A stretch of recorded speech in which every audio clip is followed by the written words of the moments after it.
Tuhan dari awal pertengahan hingga akhirnya, karena kami tahu Tuhan yang bertahan di atas ujian kami, Tuhan yang bertahan di atas ibadah kami Tuhan. Biarlah Tuhan apa yang kami naikkan, apa yang kami sembah Tuhan, boleh menjadi kesukaan dari hati Tuhan. Biarlah kami Tuhan boleh menyenangkan hati-Mu ya Tuhan. Pimpin kami semua dengan Roh Kudus-Mu ya Tuhan, karena kami tahu bahwa tanpa Engkau kami tidak bisa berbuat apa-apa. Semua nasihat kami ya Tuhan, baik kepada anak-anak ya Tuhan, kami kepada pembawa firman-Mu ya Tuhan. Biar kami pulang boleh membawa berkat-berkat daripada Tuhan. Biarlah kami juga Tuhan mau terus memuji Engkau tidak hanya di gereja tapi juga sepanjang hidup kami mau serahkan hidup kami di dalam tangan Tuhan. Kami mau memuji Engkau hanya di dalam nama Tuhan Yesus Kristus yang kudus Tuhan lebih lagi. Haleluya. Amin.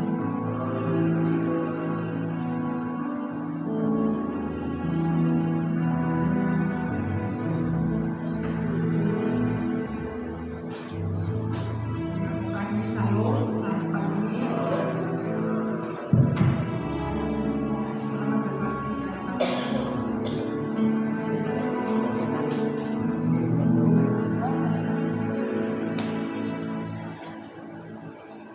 Haleluya saudara. Saya kita akan memuji dan memuliakan nama Tuhan. Mari kita berdiri, kita berikan pujian. Kalau kita tidak melihat kita pada dalam Yesus. Haleluya.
Kalau kita mencari ketenangan hanya di dalam Tuhan Yesus. Kalau hidup kita dalam kesusahan, Tuhan Yesus menolong kita. Mari kita nyanyikan pujian lagi, kita balik berdiri. Kita nyanyikan pujian lagi dengan penuh semangat, penuh gembira. Biar ini akan berlalu.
Benar saudara, Tuhan Yesus adalah kehidupan kita. Tuhan Yesus adalah masih ada kita berdiri lagi, kita menyanyikan pujian ini lagi. Haleluya. Aku masih ada.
menjadikan langit dan bumi beserta segala isinya.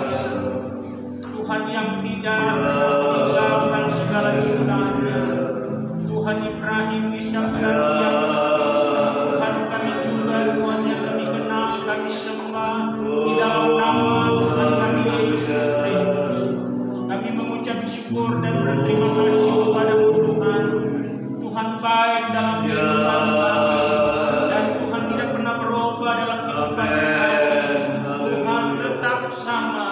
Tuhan terima kasih, kami telah memuji-muji Engkau, kami telah mengagungkan Engkau oleh pujian yang kami naikkan, dan tibalah saatnya kami akan mendengar kebenaran firman Allah.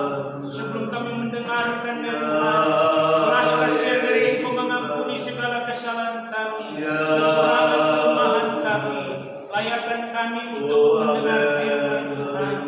Hamba Tuhan yang Engkau siapkan menyampaikan firman-Mu, Engkau pakai, Engkau urapi secara khusus Tuhan. Setiap penyampaian firman Allah dapat memberi kekuatan bagi kami Tuhan. Bersabdalah Engkau hamba-Mu, kami siap untuk mendengarkannya Tuhan. Dalam nama Yesus Kristus Tuhan Juru Selamat kami berdoa ya Tuhan. Haleluya. Amin. Amin. Puji Tuhan. Haleluya. Sebelum pemberitaan firman, saya menyampaikan sedikit pengumuman berkenaan dengan ibadah perayaan Natal kita tanggal 25. Saya sudah umumkan tidak ada pembentukan panitia, tapi bukan berarti tidak ada yang mengaturnya. Tentu dimaksudkan adalah sekaligus pengurus gereja aja ya yang mengatur acara tersebut ya. Saya sebagai ketua gereja, kemudian ada sekretaris dan bendahara ya kami akan mengatur acara itu.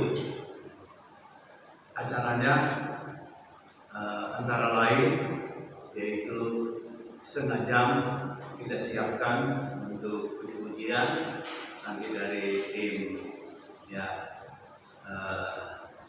penantalayan menyiapkan siapa yang bertugas pada hari tersebut sekitar setengah jam. Kemudian pemberitaan firman modelnya lain. Saya tidak berkhotbah, tetapi dalam model percakapan terkait dengan Lukas 2 tentang Simeon. Nah, nanti saya akan mengatur seperti apa percakapan itu. Nanti saya akan minta 1-2 bapak atau ibu ya untuk ada percakapan ya itu, dan saya menjawab pertanyaan-pertanyaan, dan itulah bagian daripada pemberitaan firman Tuhan ya. Begitu. Mungkin ada bapak ibu sama anak, ada bapak yang bertanya, ibu yang bertanya, anak yang bertanya, kemudian saya memberi jawaban sebagai pemberitaan firman Tuhan. Sekitar setengah jam saja sudah ya. Kemudian ya akhirnya selesai. Dan karena dari tahun ke tahun kita selalu bersyukur secara khusus pada ibadah Natal Tuhan melawat umatnya, maka ada ramah tamah lah. Apakah kita mau makan di sini atau mau bawa kembali ke rumah, ya silakan ya. Dan itu berarti Bapak Ibu Saudara kita semua diberi kesempatan untuk kiranya dapat memberi persembahan khusus berkenaan dengan perayaan Natal kita tahun ini ya. Saudara boleh tuliskan di envelope sumbangan Natal bagi tahun ini ya, untuk acara tersebut ya. Ada ramah tamah, kita makan siang bersama. Apakah kita makan di sini atau kita pulang itu terserah dari kita masing-masing ya. Jadi puji Tuhan Bapak Ibu Saudara ya, saya percaya bahwa dari hari ke hari, minggu ke minggu kita tetap menjalani hidup sebagai umat yang beriman, sungguh-sungguh mengagungkan Tuhan dalam hidup kita ya. Puji Tuhan. Saya minta Yakub gantikan ini Ya, ada penggantinya sebab bukan saya yang akan khotbah. Ya.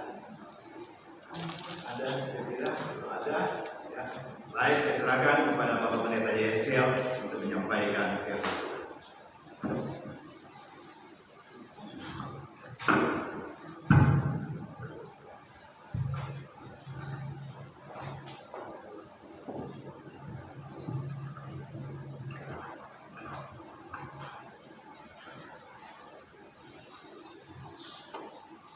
Haleluya. Haleluya.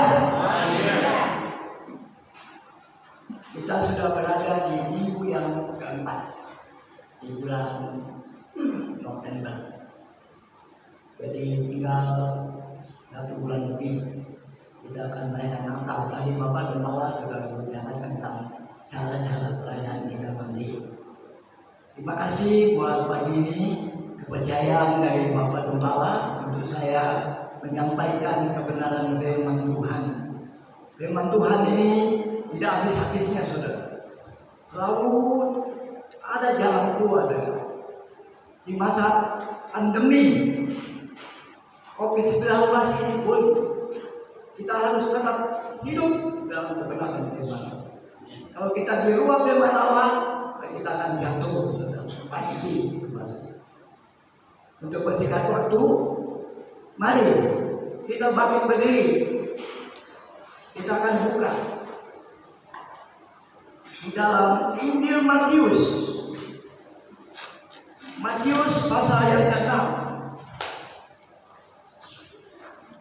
Matius pasal ke-6 ayat 33 sampai ayat 35.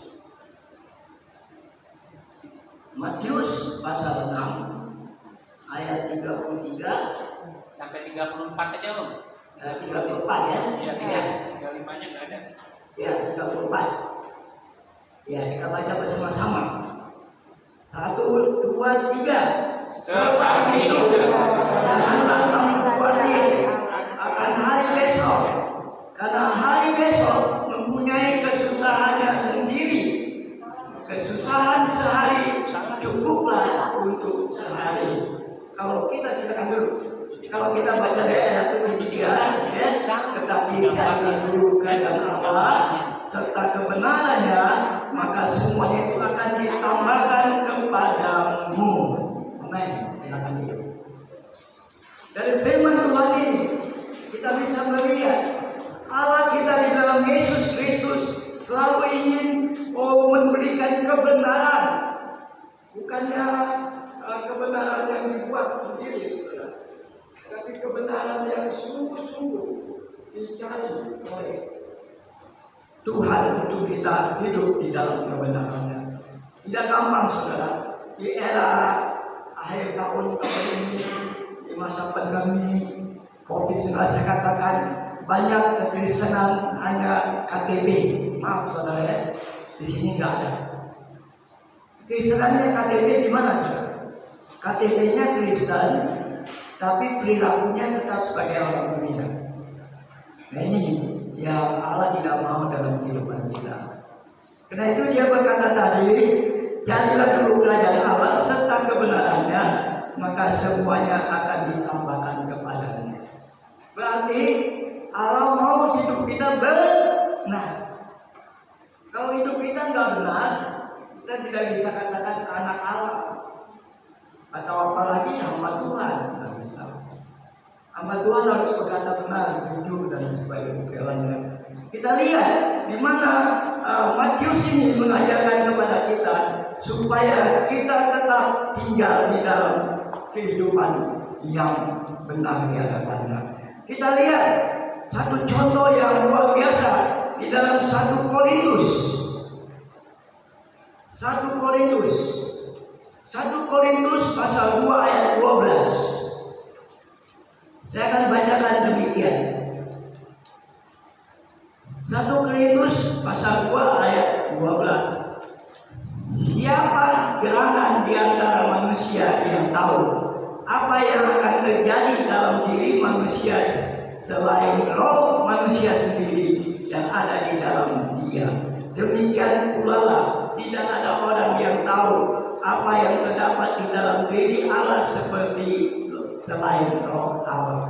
Nah, ini menandakan bahwa kita harus hidup di dalam kebenaran firman Allah. Supaya hidup kita ini peka dengan keadaan dunia yang semakin jahat ini. Dunia ini semakin jahat sudah, bukan semakin baik. Indonesia saat ini dilanda oleh Corona, ya. Itu waktunya tidak bisa kita tentukan kapan berakhirnya. Tapi kita yang punya iman, kita yang percaya kepada Yesus Kristus, tetaplah tinggal di dalam Dia, maka keluarga demi keluarga kita akan dilindungi. Pasti, saya yakin itu. Walaupun sering kita keluar, seringkali ada tema di jalan-jalan kita lihat, ikuti protokol kesehatan, ya? Atau di busway, Anda harus ikuti protokol kesehatan, cuci tangan, pakai masker. Itu belum tentu menjamin, ya. Kita tidak kena COVID corona, belum tentu. Tapi kalau kita yakin bahwa setiap perjalanan hidup kita dilindungi oleh Tuhan, itu tandanya Allah kita luar biasa. Bisa dilakukan? Begitulah. Satu contoh saya ambil dari kehidupan Raja Daud. Raja Daud sudah lama, saudara. Hidupnya penuh dengan kekayaan, penuh dengan hikmat, penuh dengan ilham Roh Kudus. Tetapi Raja Daud manusia, satu saat dia juga akan jatuh dalam dosa. Ini tandanya tidak kepekaan manusia dalam kehidupan kita. Kita lihat itu di dalam 2 Samuel. Kita 2 Samuel. 2 Samuel pasal 11 ayat 6. Mungkin Pak Tomo bisa bantu. 2 Samuel 2 Samuel pasal 11 ayat 6. 2 Samuel 11 ayat yang ke-6, begini firman Tuhan. Lalu Daud menyuruh orang kepada Yoab mengatakan, suruhlah Uria orang Het itu datang kepadaku.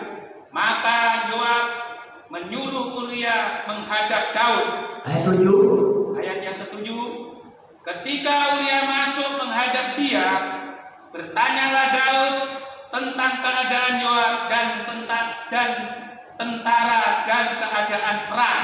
Ayat 8. Ayat 8, kemudian berkatalah Daud kepada Uria, pergilah ke rumahmu dan basuhlah kakimu. Ketika Uria keluar dari istana, maka orang menyusul dia dengan membawa hadiah raja. Ya, hadiah terus. 9, tetapi Uria membaringkan diri di depan pintu istana bersama-sama hamba tuannya dan tidak pergi ke rumahnya. Ayat 10. Akhir. Diberitakan kepada Daud demikian, Uria tidak pergi ke rumahnya. Lalu berkatalah Daud kepada Uria, bukankah engkau baru pulang dari perjalanan? Mengapa engkau tidak pergi ke rumahmu? Begitulah. Ini adalah kisah Raja Daud, saudara. Raja Daud manusia biasa.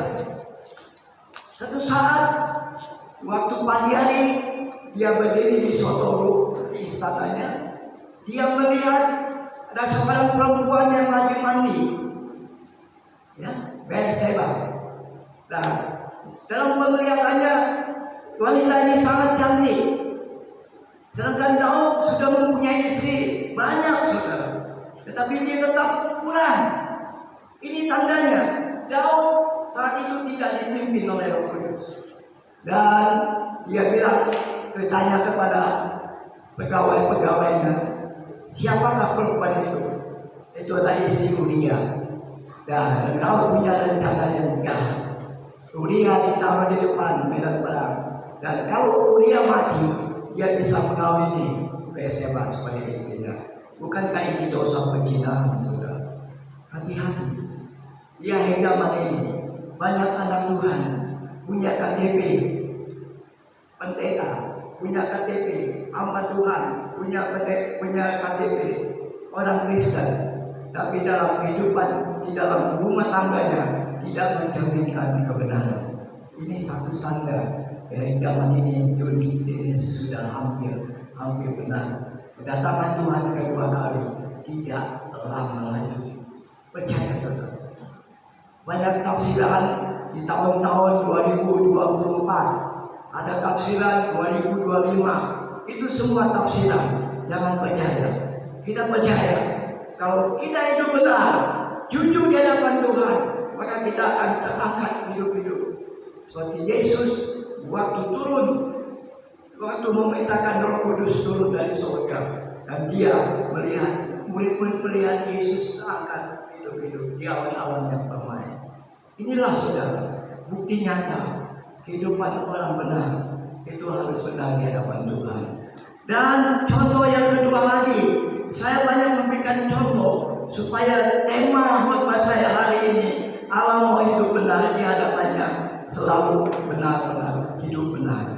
Di dalam kitab 1 Raja-Raja pasal 11. 1 Raja-Raja pasal 11. Saya akan bacakan. 1 Raja-Raja pasal 11 ayat 4 sampai ayat 7. Demikian firman Tuhan.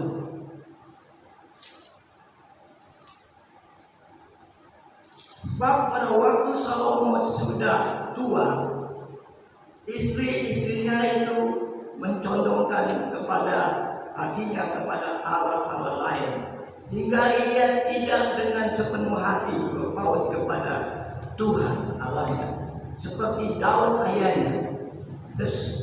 Demikianlah Salomo mengikuti Asherot, dewa orang Sidon, dan mengikuti Milkom,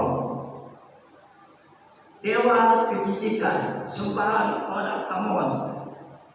Dan Salomo melakukan apa yang jahat di mata Tuhan, dan dia tidak dengan sepenuh hati mengikuti Tuhan seperti Daud ayahnya.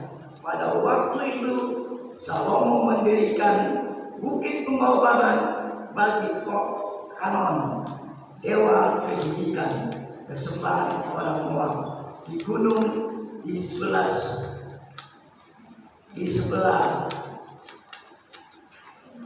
timur Yerusalem, dan bagi Molok, dewa kejijikan, sesembahan orang Amon. Tuhan saudara, Raja Salomo ini ada yang punya hikmat yang luar biasa. Hikmat dari Tuhan dia tidak melihat.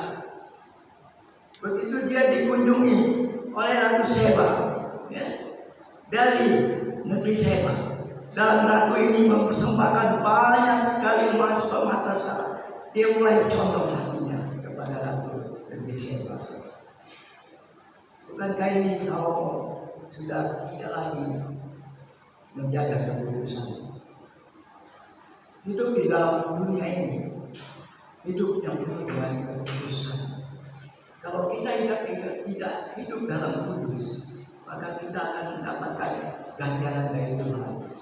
Di dalam dunia ini tidak ada yang tidak benar, tidak ada yang tidak salah, semuanya pasti salah. Tapi kalau kita punya hikmat, Roh Kudus, kita tahu bahwa ini jangan kita lakukan, bahwa ini boleh kita lakukan, ini kita harus ikut jalan dari Tuhan, maka pasti Tuhan akan memberkati kita.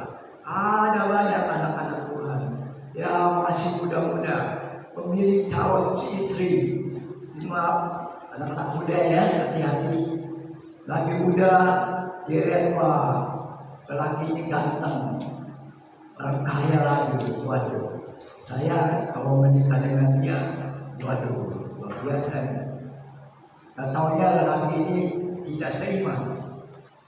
Kalau dulu bisa menikah tidak seiman, tapi sekarang nggak bisa. harus seiman. Jadi siapa yang kalah?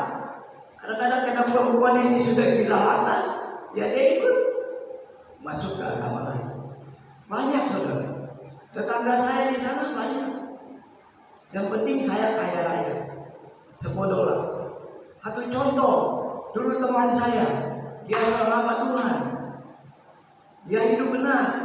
Tiba-tiba dia kedatangan tamu dari luar kota. Dia katakan, ada perlu apa, Sus?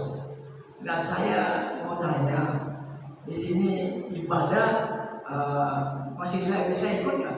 Oh bisa saya. Tapi apa yang terjadi, saudara? Dia ibadah, dia perhatikan bagaimana hamba Tuhan ini menyampaikan firman. Waduh, ini hebat juga ya. Akhirnya apa yang terjadi? Perempuan ini setelah ibadah dia dekati dengan pendeta ini, ngobrol. Om, saya mau masuk Kristen, tapi Om kan belum punya istri. Kebetulan pendeta ini masih berjaka. Mau nggak Om? Kita berumah tangga berdua. Dan karena pendeta ini tidak punya iman, boleh aja saya punya rumah 5, kata perempuan ini, punya mobil 5, kaya. Waduh, pendeta ini pikir saya bisa kaya raya, nggak apa-apa. Tapi satu syarat Om masukkan agama saya. Oh nggak bisa, kata pendeta ini, kamu mesti masuk agama saya. Boleh, saya mau masuk agama. Apa terjadi, saudara? Setelah dia dinikahkan di sidang pernikahan, nggak lama mulai dinayu, akhirnya tergoda pendeta ini. Tergoda, akhirnya sudah tidak melayani lagi. Banyak saudara. Akhirnya mengikuti wanita ini. Ini satu hal yang kita perlu jaga, saudara. Hidup di dalam dunia ini, hidup yang harus peka dengan Roh Kudus. Dan kita lihat lagi, ada contoh lagi yang luar biasa di dalam Yosua, saudara. Saudara tahu kitab Yosua. Yosua yang taat dan takut pada Tuhan dapat mempertahankan kekudusannya sehingga dapat merebut tanah Kanaan yang berlimpah dengan susu dan madu. Yosua berkata, kalau kamu mau beribadah kepada dewa-dewa yang lain silakan, tetapi aku dan keluargaku akan beribadah kepada Tuhan Yesus Kristus. Ini satu iman yang betul dari Yosua. Yosua anak muda, dia tahu memperhatikan apa yang Tuhan mau dalam hidupnya, apa yang Tuhan mau dalam karyanya. Untuk merebut Kanaan itu bukan hal yang mudah, saudara. Pada hari yang ke-6 cuma berkeliling-keliling saja, ya. Pada hari yang ke-7 begitu, seruling ditiup, tanah tembok Yeriko yang tinggi itu runtuh dan Kanaan direbut oleh Yosua. Saudara, luar biasa ya. Saya mau jemaat asalnya dan jemaat yang saya layani pergi Yosua ini. Yosua tidak memperhatikan di luar dari Tuhan. Dia hanya tinggal di dalam kehidupan Tuhan. Puji Tuhan. Ada contoh lagi di dalam Daniel. Daniel pasal 3. Kita lihat di kitab Daniel. Daniel pasal 3 ayat 16 sampai 18. Nanti Pak Benyamin tolong Pak Benyamin. Saya kacamata saya ini kurang cocok, saudara. Daniel pasal 3 ayat 16-18. Daniel pasal 3 ayat 16 sampai 18. Lalu Sadrak, Mesak, dan Abednego menjawab Raja Nebukadnezar, ya. tidak ada gunanya kami memberi jawab kepada Tuanku dalam hal ini. Jika Allah kami yang kami puja sanggup melepaskan kami, maka Ia akan melepaskan kami dari perapian yang menyala-nyala itu, Ya. dan dari dalam tanganmu ya Raja. 18. Tetapi seandainya tidak, Hendaklah tuanku mengetahui, ya Raja, bahwa kami tidak akan memuja dewa tuanmu dan tidak akan menyembah patung emas yang tuanku dirikan itu. Puji Tuhan. Terima kasih, Pak. Lihat saudara, ketiga pemuda ini, Sadrak, Mesak, Abednego, sekalipun diancam akan dilemparkan ke lautan api yang panasnya ditambah 7 kali panas, sehingga orang yang memanaskan api itu pun terbakar. Tapi Sadrak, Mesak, Abednego katakan, percuma Tuanku, sekali-sekali kami tidak akan menyembah patung yang Tuhan dirikan. Waduh, satu iman yang kuat, saudara. Di luar bahaya, di depan mata sudah ada bahaya, pasti akan hangus ketiga pemuda ini. Tetapi dia tidak peduli. Begitu dilemparkan ke lautan api, Raja Nebukadnezar melihat ada 4 orang di dalam api. Bayangkan, siapa yang satu ini? Itulah Tuhan Yesus Kristus yang melindungi mereka, sehingga mereka tidak terbakar hangus, sehingga api tidak mempan makan tubuhnya, sehingga Raja Nebukadnezar katakan, stop, keluar, bawa keluar itu Sadrak, Mesak, Abednego. Kenapa terjadi? Raja berkata bahwa sungguh Tuhan yang kamu sembah luar biasa. Dan Raja Nebukadnezar pun mengerti bahwa sesungguhnya patung-patung itu hanya buatan manusia. Tangannya nggak bisa apa-apa, matanya nggak bisa melihat, mulut nggak bisa bicara. Patung, saudara. Jadi patung itu adalah buatan manusia. Ini satu contoh. Ketiga pemuda ini, Sadrak, Mesak, Abednego ini luar biasa. Kalau nyalinya kecil, tentu dia bilang, ya Tuanku, saya akan menyembah patung Tuanku. Karena takut. Tapi Sadrak, Mesak, Abednego, ketiga pemuda ini tidak takut pada apapun. Karena dia tahu bahwa Tuhan yang dia sembah adalah Tuhan yang hidup. Puji Tuhan. Dan contoh lagi yang keempat, kita lihat karena Elia, Nabi Elia, setelah Tuhan bawa dia ke Sungai Kerit, waktu itu kemarau panjang, tidak turun hujan. Apa yang terjadi? Nabi Elia, kata Tuhan kepada Nabi Elia, sekarang Sungai Kerit sudah kering. Sekarang pergi kamu ke janda di Safat. Di kota Safat ada seorang janda yang akan menyambut kamu di sana. Elia tunduk kepada perintah Tuhan. Dia berjalan ke Safat. Dan begitu dia masuk kota Safat, dia ketemu seorang ibu janda yang sedang mau mencari kayu bakar untuk membuat roti, dan mana tepung ada sedikit dan minyak ada sedikit di tangannya. Dan begitu Elia datang, Elia katakan, selamat pagi Bu, saya mau mampir dulu. Oh silakan. Bu, saya jalan dari jauh, saya lapar, bikinkan saya dulu ya, roti bakar dan kasih saya minum. Dan janda dikatakan, Pak, saya lagi cari kayu bakar untuk membakar roti dan makan. Setelah itu saya dan anak saya akan mati. Dia katakan, lakukan saja apa yang dikatakan. Dan melihat itu janda ini lihat wajah ini hamba Tuhan kayak inilah. Apa yang dia katakan? Oke Pak, saya akan beri Bapak dulu. Silakan duduk Pak, silakan masuk.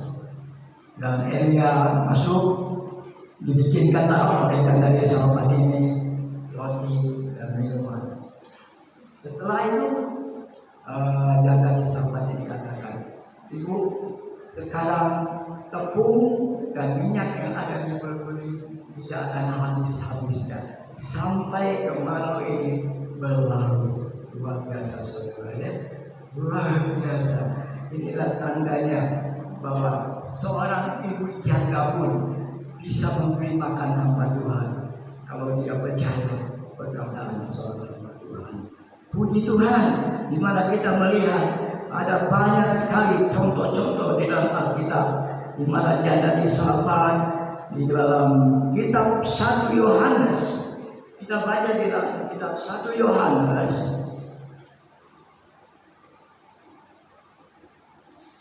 sebelum Wahyu 1 Yohanes.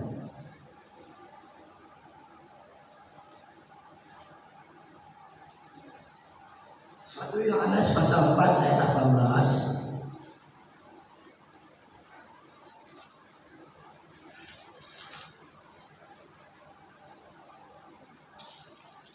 Bentar, saudara.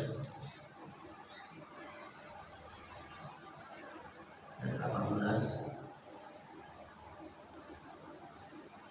Di dalam kasih tidak ada ketakutan. Kasih yang sempurna melenyapkan ketakutan, sebab ketakutan mengandung hukuman, dan barang siapa takut ia tidak sempurna di dalam kasih. Dan dalamnya saudara, ada dalamnya. Amin. Inilah kalau kasih itu sempurna, kita tidak perlu takut. Kasihnya kepada Tuhan itu sempurna. Jadi benar-benar sempurna, yang luar biasa sekali. Kita lihat di mana janda di sahabat tadi tidak pernah khawatir akan hari-hari esok. Dia percaya bahwa apa yang disuruh hamba Tuhan ini pasti akan terjadi. Satu mujizat akan terjadi. Kadang-kala kita sakit, kita sudah berdoa, Tuhan, aku sudah sakit dalam rumah. Aku merasa Tuhan tidak akan sembuh lagi. Sebab dokter sudah memvonis aku hidupku hanya 6 bulan lagi. Tetapi seorang hamba Tuhan datang kepada Pak, percayalah, dokter juga manusia. Dokter bukan Tuhan. Kalau Bapak punya iman, saya Bapak seorang anak Tuhan, kekristenan, percaya. Dokter hanya bisa ngomong, tapi umur Bapak ada di tangan Tuhan Yesus Kristus. Dan Bapak ini menangis. Dia katakan, oh benar, saya percaya vonis dokter ini tidak akan berlaku. Apa yang terjadi, saudara? Ketika dia diperbolehkan pulang dari rumah sakit, hidupnya masih 15 tahun lagi, seperti raja yang ada di dalam Alkitab, saudara. Diperpanjang 15 tahun lagi. Luar biasa, saudara. Jadi kita jangan percaya dengan vonis dokter. Kalau dokter katakan Bapak kena jantung, hati-hati, tidak boleh kaget, tidak boleh terkejut. Tapi apa yang terjadi?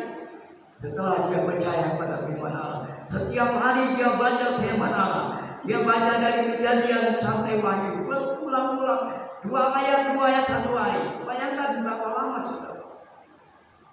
Tapi benar, Bapak ini hidup 15 tahun lagi, baru dia meninggal. Banyak hal-hal yang luar biasa yang kita lihat di dalam kehidupan kita. Dan saya melihat di dalam kehidupan ini kita harus percaya bahwa di dalam Tuhan Yesus segalanya bisa terjadi.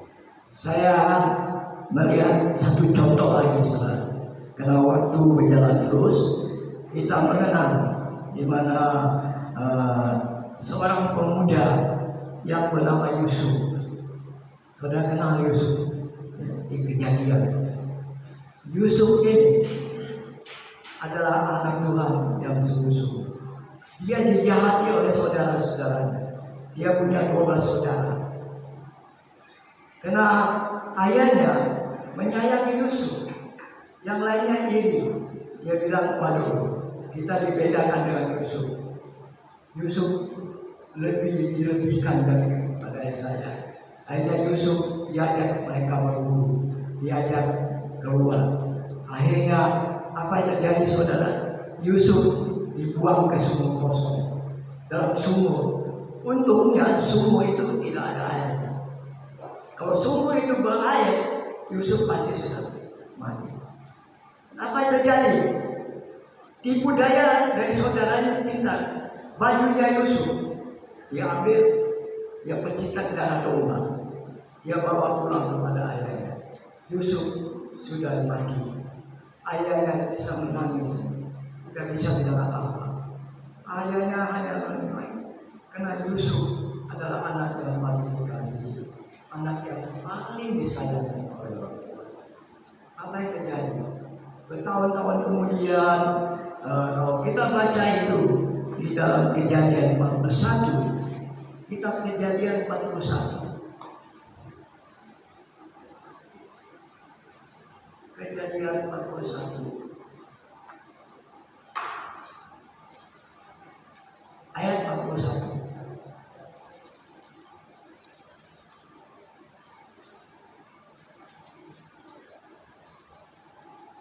Selanjutnya Firaun berkata kepada Yusuf, dengan ini aku melantik engkau menjadi kuasa atas seluruh tanah Mesir. Sesudah itu Firaun menanggalkan cincin dan materainya dari jarinya dan mengenakan pada jari Yusuf, dan dipakainya kepada Yusuf pakaian daripada kain halus, dan digantungkannya kalung emas pada lehernya. Lalu Firaun menyuruh menaikkan Yusuf dalam keretanya yang kedua, dan berserulah orang itu kepada Yusuf, hormat. Demikianlah Yusuf dilantik oleh Firaun menjadi kuasa atas seluruh tanah Mesir. Berkatalah Firaun kepada Yusuf, akulah Firaun, tetapi dengan tidak setahumu seorang pun tidak akan bergerak di seluruh tanah Mesir. Lalu Firaun menamai Yusuf Setra para Meah, serta memberikan Ashar anak Patitera imam dari On kepadanya menjadi istrinya. Demikianlah Yusuf muncul sebagai kuasa atas seluruh tanah Mesir. Yusuf diberi kuasa sebagai seorang yang berkuasa atas Mesir selain Raja Firaun. Bayangkan saudara, luar biasa. Kalau Yusuf hidup dalam kebenaran, berkali-kali waktu dia dijual kepada istri Potifar ingin merayu dia untuk tidur bersama-sama dia, tapi Yusuf tetap menjaga kekudusannya. Dia tidak mau menyakiti hati tuannya Potifar. Dia tetap mau menyakiti orang yang sudah mempercaya dia untuk menjaga rumah dan seluruh isi rumahnya. Tetapi banyak sekali akal dari isi Potifar. Satu saat di rumah itu kosong, Yusuf masuk dan dia menarik jubahnya Yusuf, dan Yusuf tinggalkan jubahnya, saudara. Apa yang terjadi? Itu Potifar masuk pulang, dikatakan bahwa Yusuf mau mengajak dia berzina, tetapi Yusuf tidak bertahan. Dia dimasukkan penjara. Tapi jalan Tuhan tetap ada bagi Yusuf. Di dalam penjara dia terus mencari kebenaran. Dia tidak takut. Dia terus takut karena dia yakin kalau dia benar, Tuhan masih membuka jalan keluar. Apa terjadi? Dan itu raja bermimpi akan ada masa kesulitan. Dan apa yang terjadi? Yusuf bisa mengartikan mimpi itu, sehingga Yusuf diangkat jadi orang yang kedua di tanah Mesir. Inilah saudara, kebenaran tidak bisa dirubah dengan kejahatan. Kejahatan tetap kalah oleh kebenaran. Dan saya percaya tidak ada di dunia ini orang yang mau membawa kita kepada kebenaran kecuali Tuhan Yesus Kristus kita yang kita sembah. Tadi Bapak Gembala sudah bercerita tentang Natal tahun ini, kita sangat prihatin, tapi tidak perlu takut, saudara. Namanya kita merayakan hari kelahiran Tuhan Yesus Kristus. Kita rayakan dengan apa adanya, dengan cara apapun juga kita tetap lakukan itu. Karena Tuhan mau kita terus menyembah, memuji Dia, walaupun mungkin caranya berbeda dari tahun-tahun yang lalu. Terima kasih Tuhan. Dan saya tidak berkhotbah panjang dan lebar. Sebagai ayat penutup kita buka di dalam kitab Mazmur. Mazmur 51. Mazmur 51 ayat yang ke-12. Kita baca berdiri, kita baca sama-sama. 2, 3. Jadikanlah hatiku tahir ya Allah, dan perbaharuilah batinku dengan roh yang teguh. Di Tuhan. Silakan duduk. Saya ulangi. Jadikanlah hatiku tahir ya Allah, dan perbaharuilah perilaku dengan roh yang teguh. Inilah doa dari Mazmur. Dia ingin Tuhan mentahirkan hatinya semua. Kalau hati kita tahir, kita tidak akan dapat berbuat yang tidak benar. Tapi kalau hati kita mulai condong kepada hal-hal yang baik, maka kita akan merasakan berapa jauhnya kita dari Tuhan. Di dalam dunia ini tidak ada tempat ketiga, ya. Hanya antara surga dan neraka. Tidak ada di tengah-tengah saudara. Kalau saudara pilih surga, saudara harus hidup benar di hadapan Tuhan. Maka sesuai dengan kemah doa firman Tuhan hari ini, Allah mau hidup benar di hadapannya. Mari kita tunduk kepala, kita berdoa. Bang musik kita silakan untuk maju ke depan.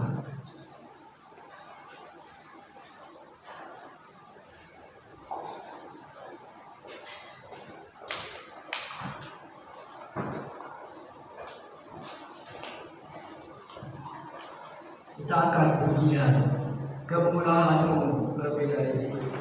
Saya senang sekali dengan pujian ini, saudara. Kemurahan Tuhan itu lebih dari itu. Tidak ada yang lebih hidup lebih murah dari itu.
Bapa di surga, Bapa yang di dalam nama Tuhan Yesus Kristus, hamba-Mu sudah berhenti berkata-kata menyampaikan firman kebenaran.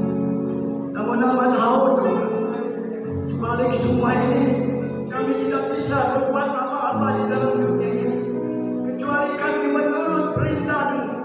Lahirkanlah hati kami setiap hari Tuhan, supaya hati kami benar-benar bersih dari noda-noda kekotoran. Kami mau hidup di dalam kebenaran firman. Kami mau hidup di dalam jalan kebenaran-Mu. Karena firman-Mu adalah kebenaran, dan kebenaran itu tidak maaf sekali dan terus bersinar dan bersih. Terima kasih. Terima kasih. Kalau kami punya dosa dan salah, ampuni ya Bapa. Ampuni supaya kami boleh hidup terus di dalam kebenaran. Dan kebenaran itu membawa kami kepada jalan yang hidup. Dan hidup itu adalah hidup yang kekal untuk selama-lamanya. Inilah menjadi doa kami Bapa di sini. Mengucap syukur dalam nama Tuhan Yesus Kristus. Dan percaya katakan amin.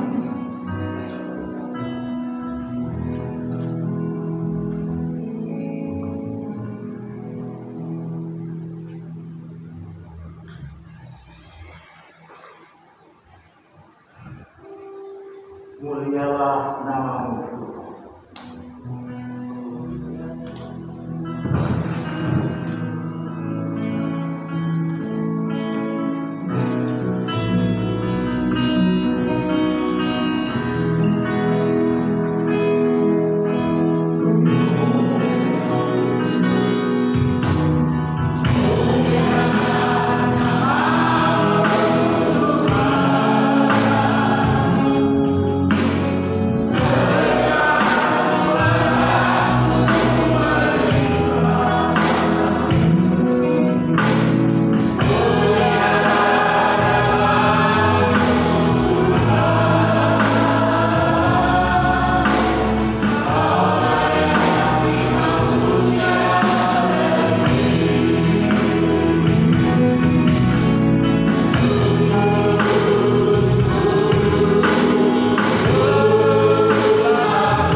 Bapak Ibu Saudara, kita sudah dengar pembacaan firman, pemberitaan firman.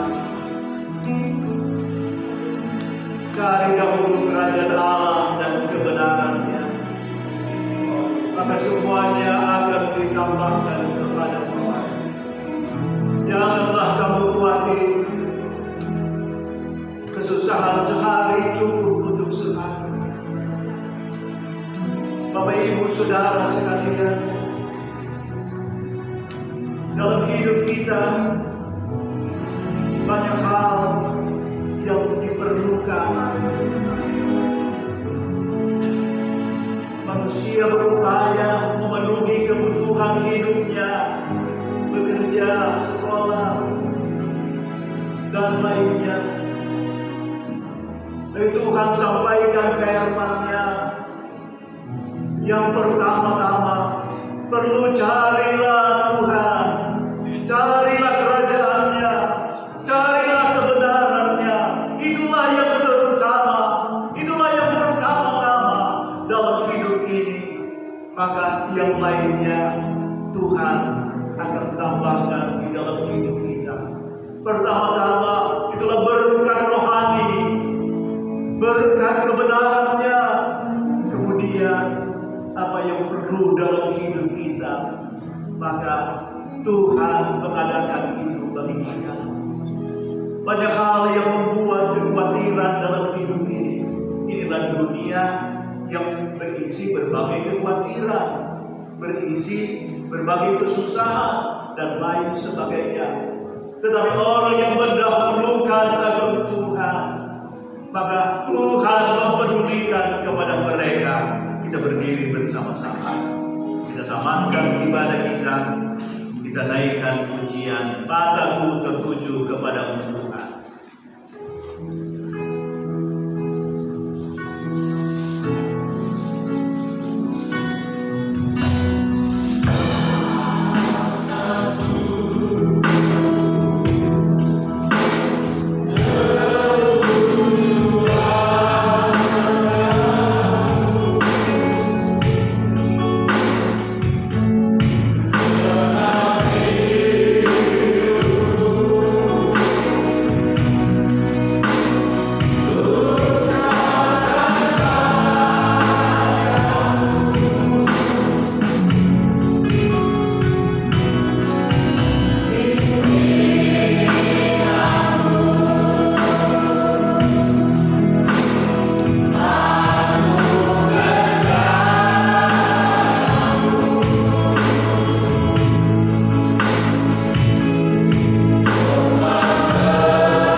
Terima kasih Bapa Sorga, berkati juga pemerintah kami, seluruh rakyat Indonesia dalam menghadapi segala situasi hidup, khususnya dalam menghadapi pandemi Corona ini. Kami percaya Tuhan kuatkan kami umat-Mu juga.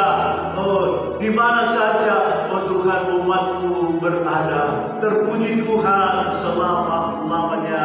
Kami Tuhan, mohon ya Tuhan, untuk kebaktian perayaan Natal kami, Tuhan, kami mau mengadakan itu Tuhan dengan penuh rasa syukur dan terima kasih, sebab Engkau lahir untuk kami. Oh, Engkau Tuhan datang untuk kami manusia. Oh, sebagai Tuhan Juru Selamat.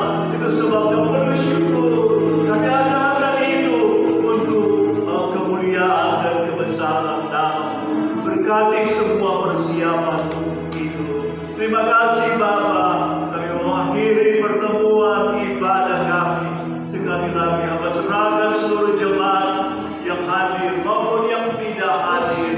Engkau Yesus Gembala Agung, Gembala yang baik, maka Engkau memberi tuntunan kepada kami semua. Engkau menggembalakan kami, Engkau memelihara kami, Engkau Tuhan memberi berkat-Mu dalam hidup kami sehari-hari. Terimalah uluran tangan Yesus dalam hidup-Mu sehari-hari. Arahkanlah iman-Mu kepadanya tiap hari dalam hidup ini, dalam semua kegiatan. Arahkanlah hati hidup-Mu kepadanya, agar kami percaya firman-Nya digenapkan dalam hidup saudara. Terimalah uluran tangan Yesus yang penuh kasih, penuh anugerah, penuh kemurahan, adalah berkat dari Allah Bapa surga, cinta kasih